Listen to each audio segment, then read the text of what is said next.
When I was a kid, my family took me to church all the time. It was every weekend, never missed. I went to a confirmation class and all that stuff. I was really passionate about it, but I guess I was on the right track, but I wasn't fully getting it. One day, a group of the kids from my church just, in the middle of a classroom, just started beating up on me, like beat me until I cried. That day I just kind of broke down. It was like I didn't care about church anymore or anything, because all of these quote-unquote Christians had just done horrifying things to me. I had been very bitter because of the things that had happened to me with church beforehand and stuff, and I was saying just really rotten things. Like, I look back and I'm just ashamed of myself. Like, I was blaming God for all these problems that either I created or somebody else that was of the world did. Like, I didn't realize that He was the one that was holding me. On St. Patrick's Day, I posted on my Facebook that I was going to go to church. I knew I probably wouldn't, but I was hoping if I said it on my Facebook that somebody would say something like, "Hey, how was church?" And I'd be embarrassed, and it might force me to actually start going. That night, a friend of mine from high school, Mike Neer, was killed in a car accident. And I just recognized how little time we have.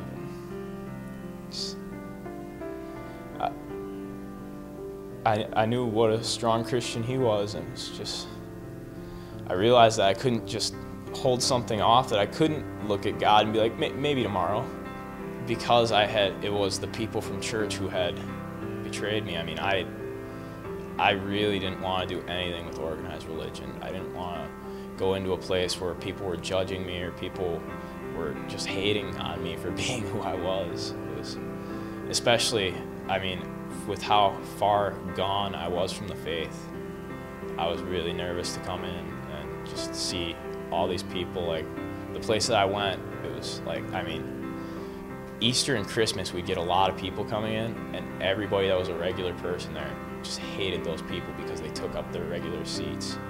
It was like, I came in and I was like, people are just gonna hate me because I'm gonna take somebody's seat. Then I walked in, somebody told me, "I'm glad you're here, I want you to be here." Okay, I'm gonna keep going to this church. I wouldn't have gotten here were it not for Mike. But the people here just really, I saw, like, at first when I got here, it's like, they're so strange. I went to a conservative church where you did everything the pastor said. If he said stand, you stood.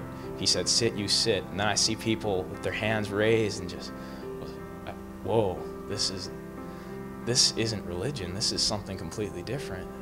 Now I understand that it's that relationship, that nobody cares that somebody's looking. They care that God is watching, that God loves them, and they love Him so much that they're willing to do things like that, like to reach out to Him. That just, as opposed to before, now I look at that and I'm just touched by that, and that's how I feel.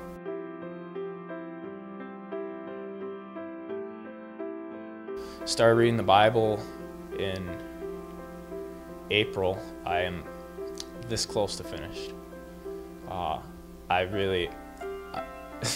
The times that things come up are amazing too, just like things that I'm questioning about. Like, I mean, it just feels like everything's put there, like, just perfectly in order for me, which I know it might sound ridiculous. It just feels like, I mean, I always get exactly what I need at the right time when I'm reading my Bible. It's amazing. I dedicate an hour to 2 hours every day to reading, and sometimes more depending on if I have a day off. It's probably my favorite part of the day.